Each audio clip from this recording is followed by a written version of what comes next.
Hello students. पिछली class में हमारी चर्चा हुई थी अमेरिका के संघीय न्यायालयों के गठन के विषय में। संघीय न्यायालय जिनमें जिला न्यायालय और शिखर पर सर्वोच्च न्यायालय है, जिनको संवैधानिक न्यायालय भी कहते हैं। इनका गठन इस तरीके से होता है, ये हमने देखा था और ये जाना था कि अमेरिका की जो कांग्रेस है उसे न्यायालयों के गठन का, इनकी सेवा शर्तें निर्धारित करने का, इनकी सदस्य संख्या निर्धारित करने का पूरा अधिकार प्राप्त है संविधान के माध्यम से। सर्वोच्च न्यायालय का गठन भी उसके द्वारा किया जाता है, कानून बनाकर 1789 में जैसा कि कानून बनाया गया उसके द्वारा, जिसके माध्यम से सर्वोच्च न्यायालय का गठन किया गया। न्यायाधीशों का वेतन भत्ता निर्धारित किया गया, उनका कार्यकाल और अधिवेशन के विषय में नियम बनाए गए। इस नियम के अनुसार सुप्रीम कोर्ट की बैठक हर वर्ष अक्टूबर महीने के पहले सोमवार से प्रारंभ होती है और अगले वर्ष तक जून महीने के प्रथम सप्ताह तक चलती रहती है। इसकी बैठकों की अध्यक्षता मुख्य न्यायाधीश के द्वारा की जाती है और वही निर्णयों की घोषणा करता है। अभियोगों की सुनवाई मंगलवार, बुधवार, गुरुवार और शुक्रवार को होती है। निर्णय के लिए गणपूर्ति न्यायाधीशों के बहुमत की उपस्थिति रखी गई है और हर निर्णय बहुमत के आधार पर लिया जाता है।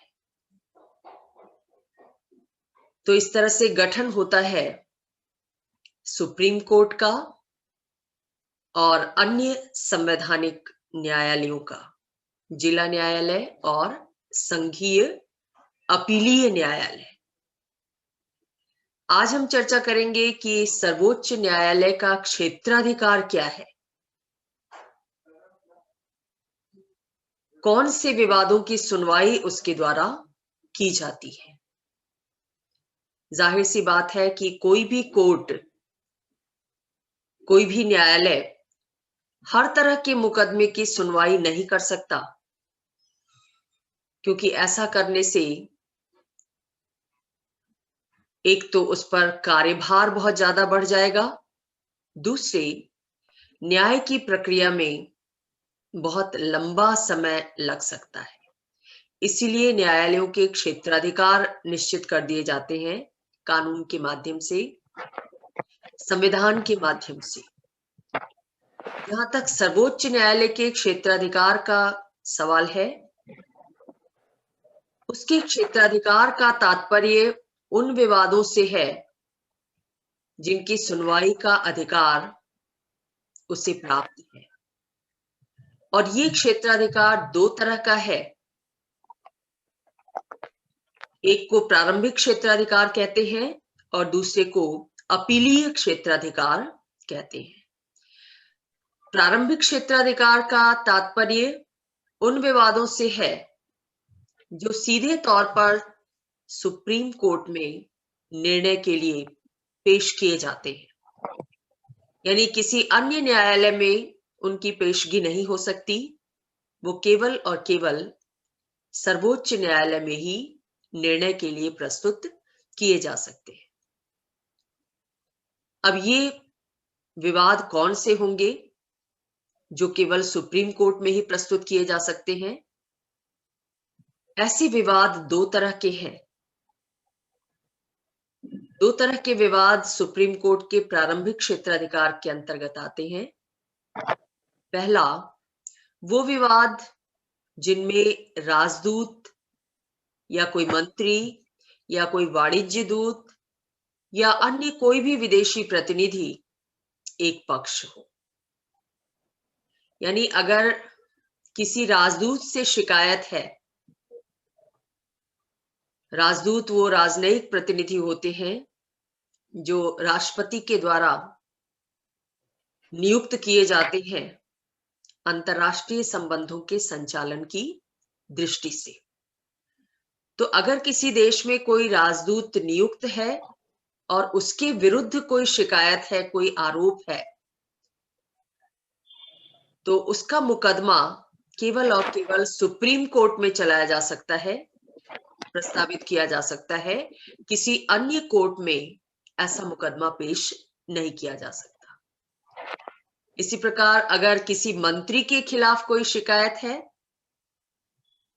किसी मंत्री ने संविधान के विरुद्ध कार्य किया है, भ्रष्टाचारी तरीके से कार्य किया है या किसी नागरिक अधिकार का उल्लंघन किया है, उसके विरुद्ध भी जो मुकदमा चलाया जाएगा वो सुप्रीम कोर्ट में ही चलाया जाएगा, किसी अन्य न्यायालय में नहीं। राष्ट्रों के मध्य आर्थिक और व्यापारिक संबंधों के संचालन के लिए वाणिज्य दूतों की नियुक्ति भी की जाती है। अन्य राजनयिक प्रतिनिधि भी नियुक्त किए जाते हैं विभिन्न देशों में।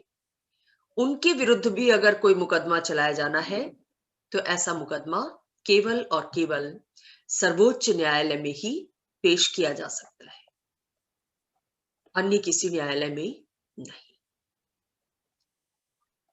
दूसरे, ऐसे सभी विवाद जिनमें संयुक्त राज्य अमेरिका की संघीय सरकार या राज्य सरकार कोई एक पक्ष हो, ऐसे विवाद भी सुप्रीम कोर्ट के प्रारंभिक क्षेत्राधिकार के अंतर्गत आते हैं।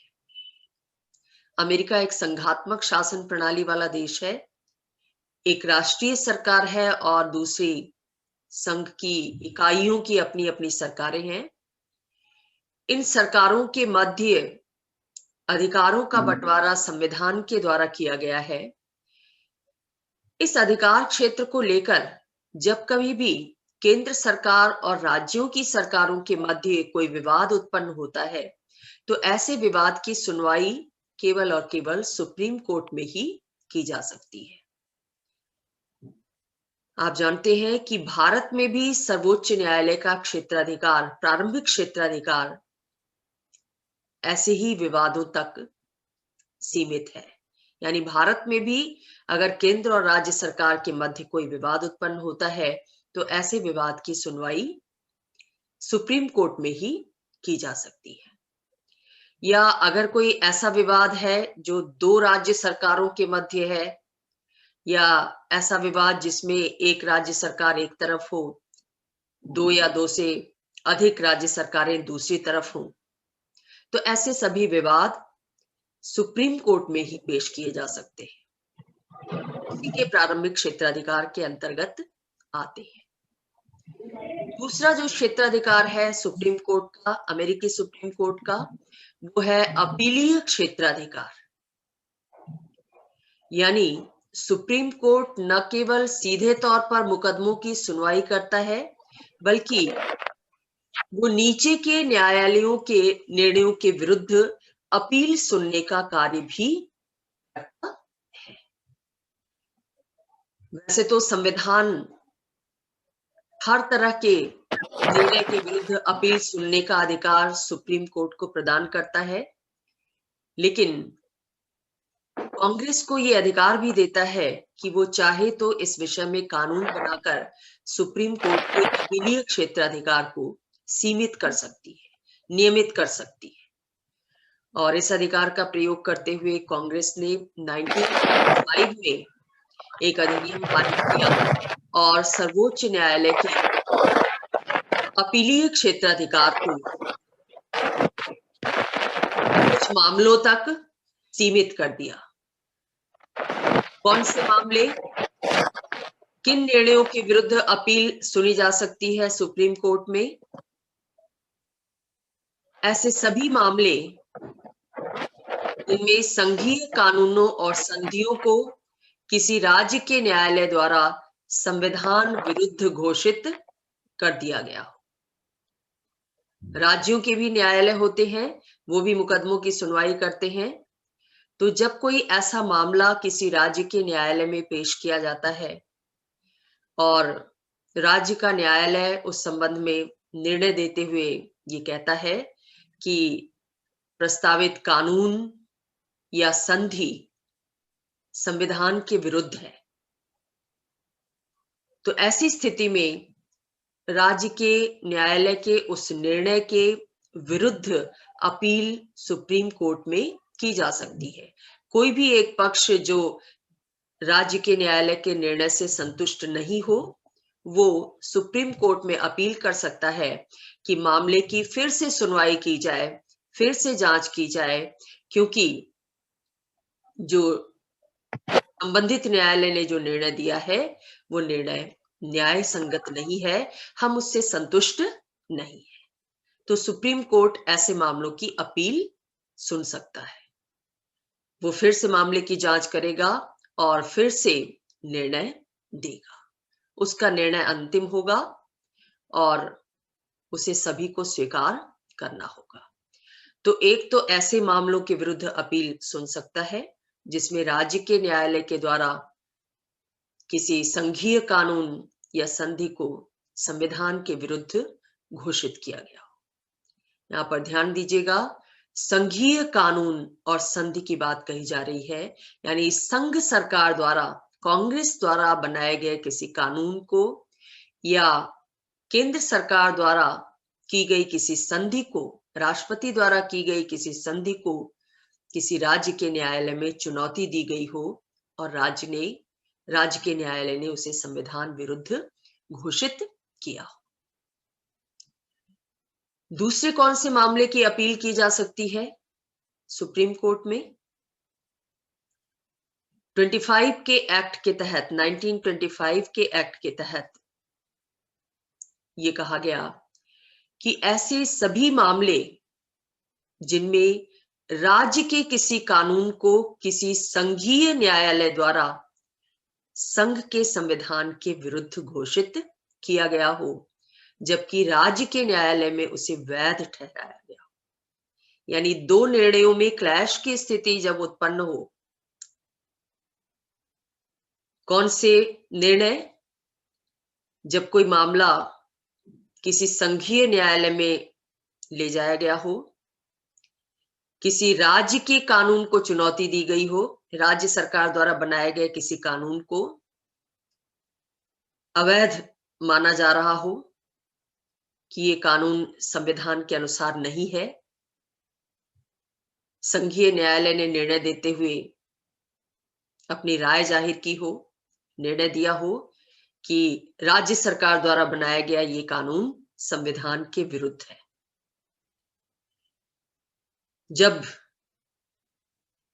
ये मामला राज्य के किसी न्यायालय में गया हो प्रारंभिक तौर पर और राज्य के न्यायालय ने इस कानून को वैध ठहराया हो, ये माना हो कि किस राज्य सरकार ने जो कानून बनाए हैं, जो कानून बनाया है वो संविधान के प्रावधानों के अनुकूल है, संविधान ऐसा कानून बनाने का अधिकार संबंधित राज्य सरकार को प्रदान करता है। राज्य सरकार ने उस कानून का निर्माण संविधान की भावना के तहत, संविधान के प्रावधानों के तहत रहकर बनाया है।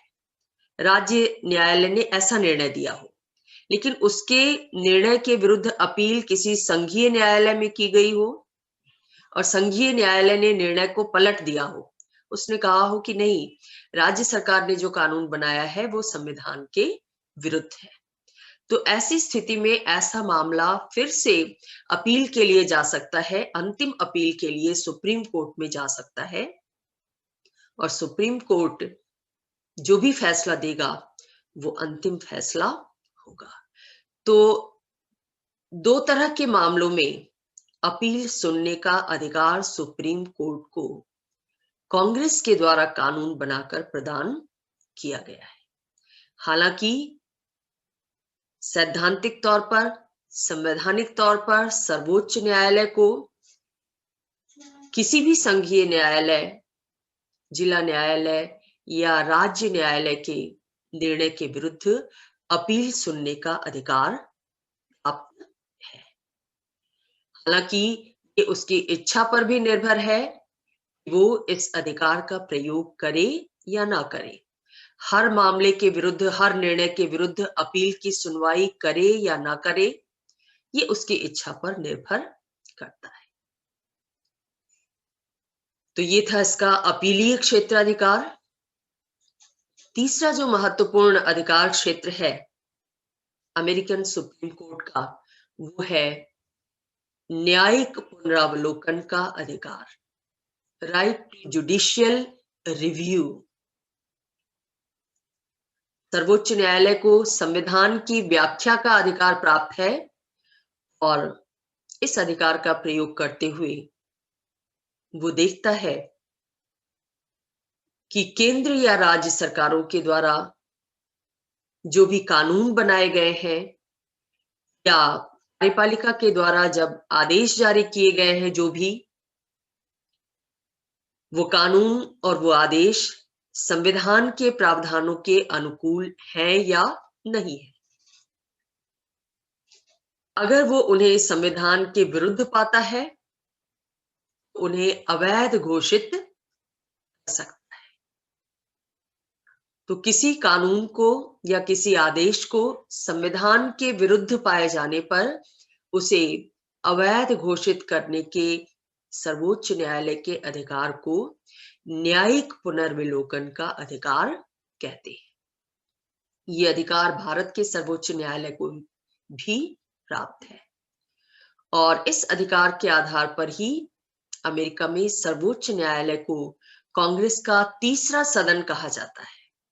कांग्रेस के 2 सदन तो है ही, प्रतिनिधि सभा और सीनेट।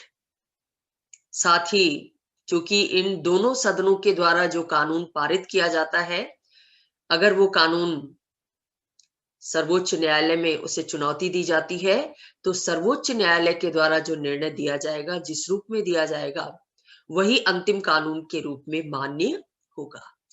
इसीलिए इसको कांग्रेस का तीसरा सदन कहा जाता है। साथ ही इस अधिकार के आधार पर सर्वोच्च न्यायालय ने संविधान के संरक्षक की स्थिति प्राप्त कर ली है।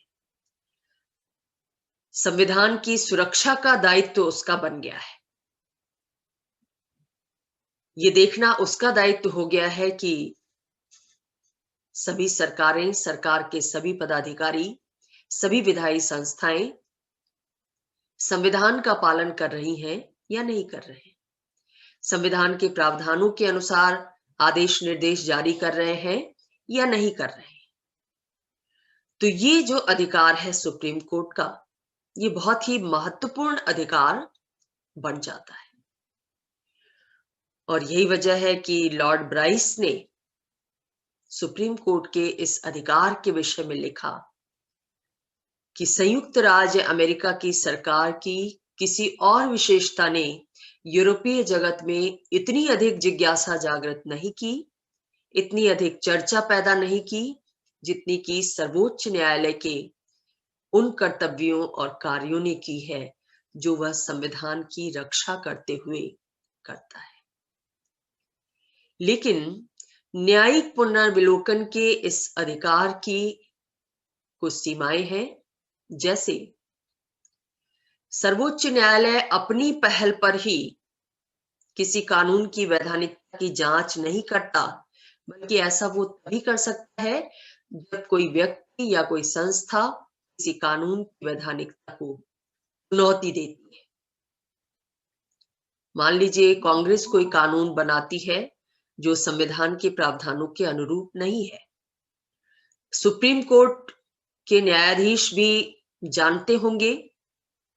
जानते हैं कि कांग्रेस जो कानून बनाई है वो संविधान सम्मत नहीं है, फिर भी वो उसके अगेंस्ट में कोई फैसला तब तक नहीं दे सकते जब तक कि उस कानून के खिलाफ कोई मुकदमा सुप्रीम कोर्ट में न लाया जाए। यानी अपनी पहल पर सुप्रीम कोर्ट इस अधिकार का प्रयोग नहीं करता।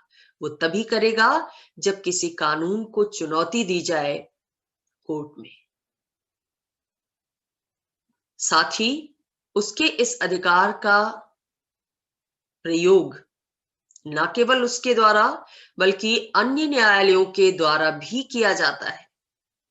यानी अन्य न्यायालय भी, अगर वहां कोई मुकदमा पेश किया जाता है इस संबंध में कि किसी भी सरकार के द्वारा पारित किया गया कोई कानून या जारी किया गया कोई आदेश संविधान के विरुद्ध है, तो वो न्यायालय भी ऐसे मुकदमे में उस कानून की, उस आदेश की संवैधानिकता की जांच करता है और अपना निर्णय सुनाता है।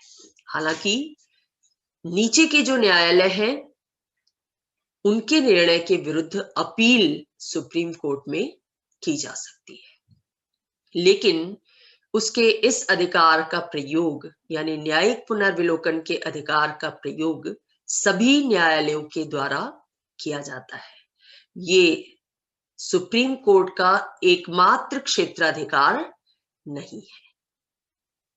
सिर्फ वही कानून की संवैधानिकता की जांच नहीं करता, बल्कि अन्य न्यायालय भी करते हैं।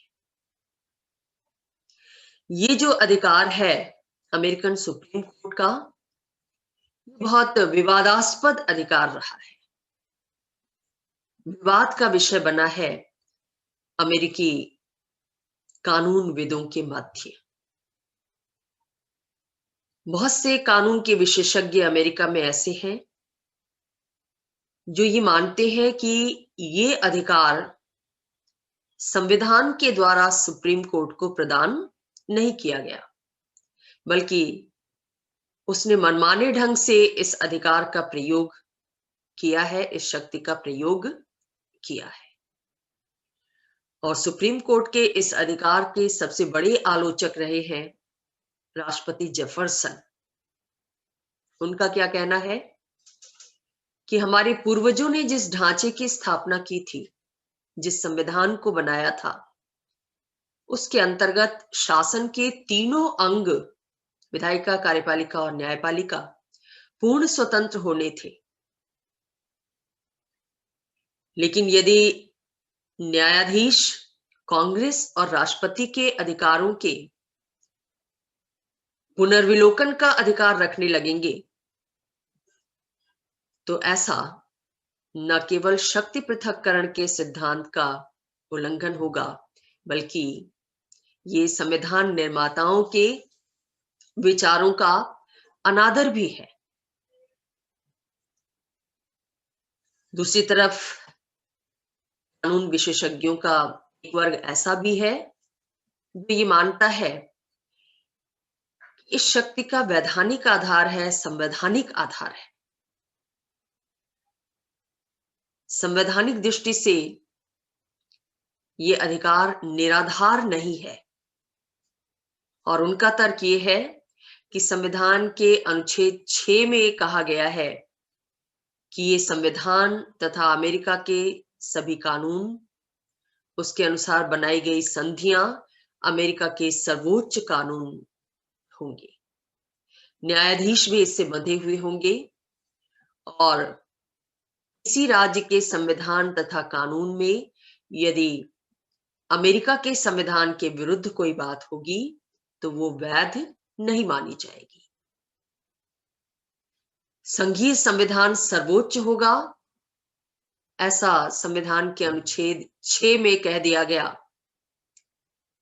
अनुच्छेद 3 में भी कहा गया कि कानून और औचित्य के अनुसार न्यायपालिका की शक्ति के क्षेत्र में वे सब मामले आएंगे जो इस संविधान, संयुक्त राज्य के कानूनों और उनके अंतर्गत की गई अथवा की जाने वाली संधियों के अंतर्गत उत्पन्न हो। इन दोनों अनुच्छेदों के माध्यम से यह कहा गया कि संविधान सर्वोच्च है और संविधान की सर्वोच्चता की रक्षा की जिम्मेदारी न्यायपालिका की है। जहां तक व्यवहार की बात है, तो संवैधानिक प्रावधानों की बात हुई, लेकिन व्यवहार में इस अधिकार का प्रयोग सबसे पहले 1803 में सुप्रीम कोर्ट के द्वारा किया गया, मार्बरी बनाम मेडिसन के विवाद में। इस विवाद का निर्णय किया गया सुप्रीम कोर्ट के न्यायाधीश मार्शल के द्वारा। ये विवाद क्या था? विवाद इस तरह से था कि मार्च 1801 में अमेरिकी राष्ट्रपति एडम्स के द्वारा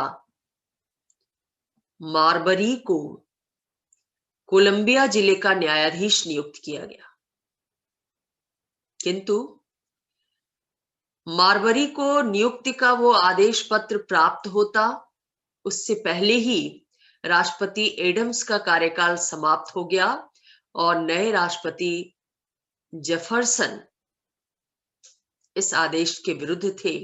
उन्होंने इस आदेश को रोक लिया, मारबरी को कोलंबिया जिले का न्यायाधीश नियुक्त करने से मना कर दिया। अब मारबरी ने जेफरसन के इस आदेश के विरुद्ध सुप्रीम कोर्ट में अपील की, मुकदमा पेश किया और इस मुकदमे का निर्णय करते हुए न्यायाधीश मार्शल ने कहा 1789 का जो न्यायपालिका अधिनियम है उसके अनुसार मारबरी नियुक्ति संबंधी आदेश प्राप्त करने के अधिकारी है। यानी जेफरसन ने उनका जो नियुक्ति पत्र रोक लिया था वो उन्हें जारी किया जाए, क्योंकि पूर्व राष्ट्रपति के द्वारा निश्चित समयांतर्गत अपने अधिकार का प्रयोग करते हुए उनकी नियुक्ति की गई थी। तो मारबरी नियुक्त प्राप्त करने के अधिकारी तो हैं, लेकिन उनकी जो दूसरी डिमांड है कि राष्ट्रपति के विरुद्ध परमादेश जारी किया जाए, इस निवेदन को कोर्ट स्वीकार नहीं कर सकता। क्यों?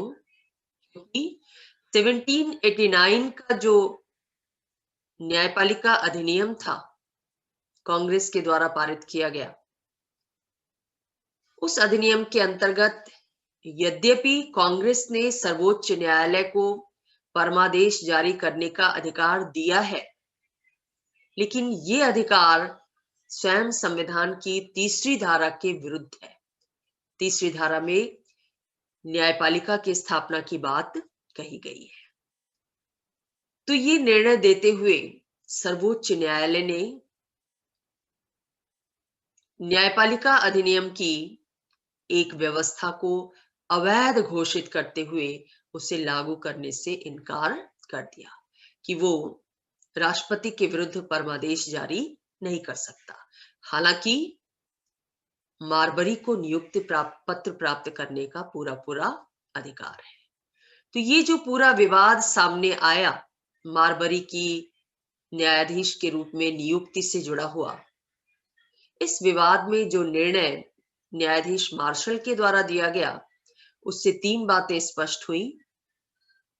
पहली तो ये कि संविधान एक लेखपत्र है जो शासन की शक्तियों को निश्चित और मर्यादित करता है।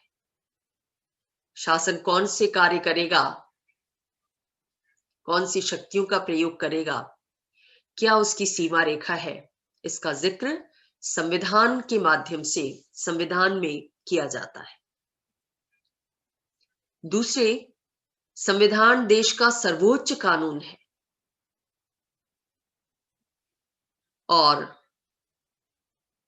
कांग्रेस द्वारा पारित अन्य कानूनों की तुलना में श्रेष्ठ है।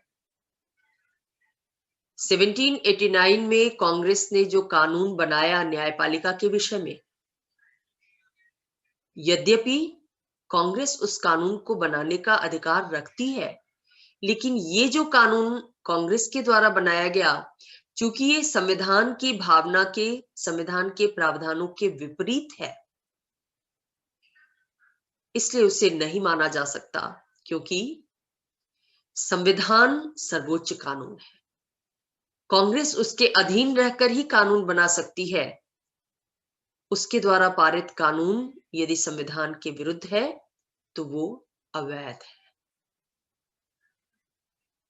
ये निर्णय दिया गया इस विवाद में। और तीसरे, ये भी स्थापित हुआ कि संविधान के विपरीत बनाए गए कानून असंवैधानिक हैं और न्यायालय उन्हें अवैध घोषित करते हुए मानने से इनकार कर सकता है। तो इस तरह से न्यायिक पुनरावलोकन का सुप्रीम कोर्ट का अधिकार है, वो अस्तित्व में आया, व्यावहारिक स्तर पर पहली बार लागू किया गया इस केस के बाद। लेकिन जैसा मैंने आपको पहले ही बताया कि ये अधिकार बहुत ज्यादा विवाद का विषय रहा है अमेरिकी राजनीतिज्ञों के मध्य, संविधान विशेषज्ञों, कानून विशेषज्ञों के मध्य।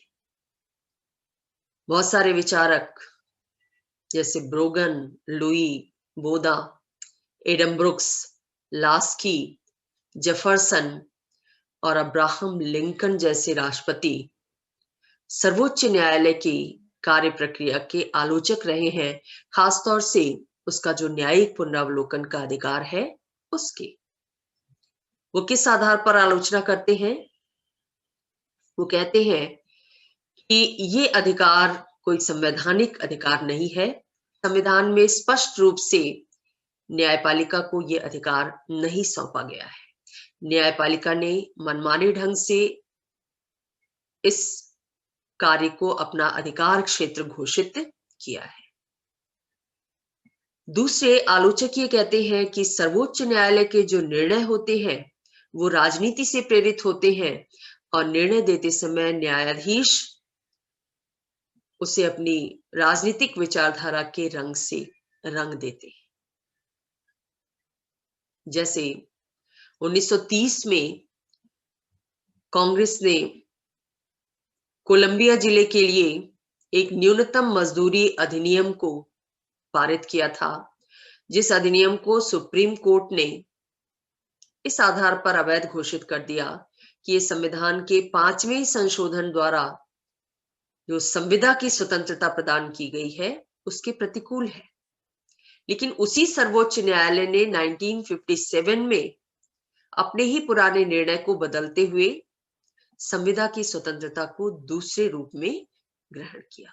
जाहिर सी बात है कि पूर्व में जो निर्णय दिया गया वो जिन न्यायाधीशों के द्वारा दिया गया था उनका अपना अलग राजनीतिक दृष्टिकोण होगा और बाद के न्यायाधीशों का राजनीतिक दृष्टिकोण भिन्न था, इसलिए बाद के न्यायाधीशों ने पुराने न्यायाधीशों के निर्णय को राजनीतिक स्वार्थ के वशीभूत होकर, राजनीतिक विचारधारा से प्रभावित होकर बदल दिया, ऐसा आलोचक आरोप लगाते हैं और सुप्रीम कोर्ट की निष्पक्षता पर संदेह व्यक्त करते हैं।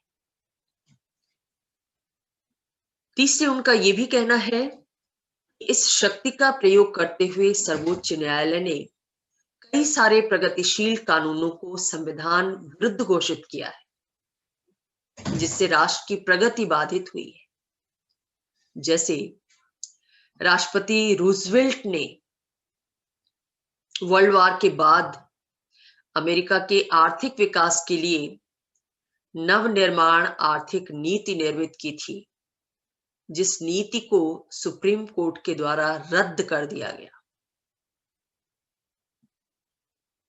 और इस नीति के रद्द होने के विरुद्ध बहुत ज्यादा प्रतिक्रिया अमेरिका में हुई और ये माना गया कि इससे राष्ट्र की प्रगति बाधित हुई है। लास्की क्या कहते हैं? लास्की भी ये मानते हैं कि सर्वोच्च न्यायालय के न्यायाधीशों ने हमेशा ही संपत्तिशाली वर्ग के हितों की रक्षा की है और वो लॉर्ड सभा की भांति ही, ब्रिटिश लॉर्ड सभा की भांति ही संपत्तिशाली वर्ग का गढ़ रहा है। यानी सुप्रीम कोर्ट ने, अमेरिकन सुप्रीम कोर्ट ने कभी भी आम जनता के हितों की रक्षा नहीं की है, ऐसा आलोचक मानते हैं। उनका यह भी कहना है कि कांग्रेस द्वारा पारित अधिनियम को अवैध घोषित करके सर्वोच्च न्यायालय कांग्रेस का तीसरा सदन बन गया है, जो संविधान की भावना के विपरीत है। संविधान तो कानून बनाने का अधिकार कांग्रेस को देता है, लेकिन कांग्रेस द्वारा बनाए गए कानूनों को अवैधानिक घोषित करके, संविधान विरुद्ध घोषित करके उसे रद्द कर दिया जाता है सुप्रीम कोर्ट के द्वारा। यानी कांग्रेस से ऊपर सुप्रीम कोर्ट हो गया है, जो संविधान की भावना के अनुकूल नहीं है। संविधान की भावना शक्ति पृथक्करण के सिद्धांत पर आधारित है और न्यायपालिका का ये अधिकार, सुप्रीम कोर्ट का ये अधिकार इस सिद्धांत के विपरीत है। सर्वोच्च न्यायालय की जो कार्य प्रक्रिया है उस पर भी उंगली उठाई जाती है। ये कहा जाता है कि सुप्रीम कोर्ट के अधिकांश निर्णय 4 के विरुद्ध 5 न्यायाधीशों के बहुमत से किए जाते हैं। यानी किसी मामले में अगर 4 न्यायाधीश विरोध में हैं और 5 न्यायाधीश पक्ष में हैं, तो वो निर्णय हो जाता है। एक का अंतर है। आलोचक ये कहते हैं कि ये जो प्रक्रिया है, निर्णय की प्रक्रिया, उस प्रक्रिया के कारण जनता में अविश्वास और निराशा का भाव उत्पन्न होता है। साथ ही सुप्रीम कोर्ट के इस अधिकार से विधानमंडल है उसमें भी उत्तरदायित्व की भावना कम होती जाती है, क्योंकि कांग्रेस ये सोचकर निश्चिंत हो जाती है कि अगर उसके द्वारा बनाए गए कानून में कोई कमी भी रह गई है तो उस कमी को दूर कर दिया जाएगा सर्वोच्च न्यायालय के द्वारा, अगर उसके अगेंस्ट में कोई मुकदमा सुप्रीम कोर्ट में पेश किया जाता है तो इस तरह की आलोचनाएं की जाती हैं आलोचकों के द्वारा सुप्रीम कोर्ट की कार्य प्रक्रिया को लेकर, उसके इस अधिकार क्षेत्र को लेकर। लेकिन इन आलोचनाओं के बावजूद जो सामान्य अमेरिकी दृष्टिकोण है, सामान्य लोगों का दृष्टिकोण है, वो सुप्रीम कोर्ट के इस अधिकार का प्रशंसक है। क्यों प्रशंसक है? क्योंकि उसे लगता है कि इस अधिकार के माध्यम से सुप्रीम कोर्ट अमेरिका की संघात्मक व्यवस्था की रक्षा कर रहा है, अमेरिकी नागरिक अधिकारों की रक्षा कर रहा है और नागरिकों की स्वतंत्रता की सुरक्षा हो रही है। सर्वोच्च न्यायालय ने जो भी निर्णय दिए उससे संविधान को गतिशीलता प्राप्त हुई है और शासन की शक्तियों को सीमित करने में मदद मिली है, क्योंकि असीमित शक्तियां निरंकुशता को जन्म देती है और निरंकुशता के वातावरण में लोगों के अधिकार सुरक्षित नहीं रह जाते। तो आम जो अमेरिकी जनमानस है वो सुप्रीम कोर्ट का पक्षधर है, उसके न्यायिक पुनरावलोकन के अधिकार का समर्थक है। इसके बावजूद कुछ आलोचकों के द्वारा सुप्रीम कोर्ट के सुधार के लिए सुझाव दिए जाते हैं। जैसे राष्ट्रपति थियोडोर रूजवेल्ट ने यह सुझाव दिया था कि सर्वोच्च न्यायालय जिन कानूनों को अवैध घोषित करता है उन कानूनों पर जनता की राय ली जानी चाहिए, लोक निर्णय की व्यवस्था होनी चाहिए और जनता जो निर्णय दे उसे अंतिम माना जाना चाहिए। ये भी सुझाव दिया जाता है कि सुप्रीम कोर्ट कानूनों को अवैध घोषित करता है, उसकी इस प्रक्रिया में भी संशोधन होना चाहिए। सामान्य बहुमत के स्थान पर 2/3 बहुमत से कानूनों को अवैध घोषित किया जाना चाहिए। साथ ही ये भी व्यवस्था होनी चाहिए कि अगर सुप्रीम कोर्ट ने किसी कानून को अवैध घोषित कर दिया और कांग्रेस फिर से उसी कानून को 2/3 बहुमत से पारित कर देती है तो ऐसे कानूनों को लागू किया जाना चाहिए और ऐसे कानूनों पर सर्वोच्च न्यायालय को न्यायिक पुनरावलोकन का अधिकार प्राप्त नहीं होना चाहिए। तो इस तरह के सजेशंस दिए जाते हैं, सुझाव दिए जाते हैं सुप्रीम कोर्ट की प्रक्रिया को और ज्यादा निष्पक्ष और पारदर्शी जनतांत्रिक बनाए जाने की दृष्टि से। जो भी हो, सुप्रीम कोर्ट अमेरिकी राजनीतिक व्यवस्था में बहुत महत्वपूर्ण स्थान रखता है और उसे बहुत ज्यादा सम्मान प्राप्त है।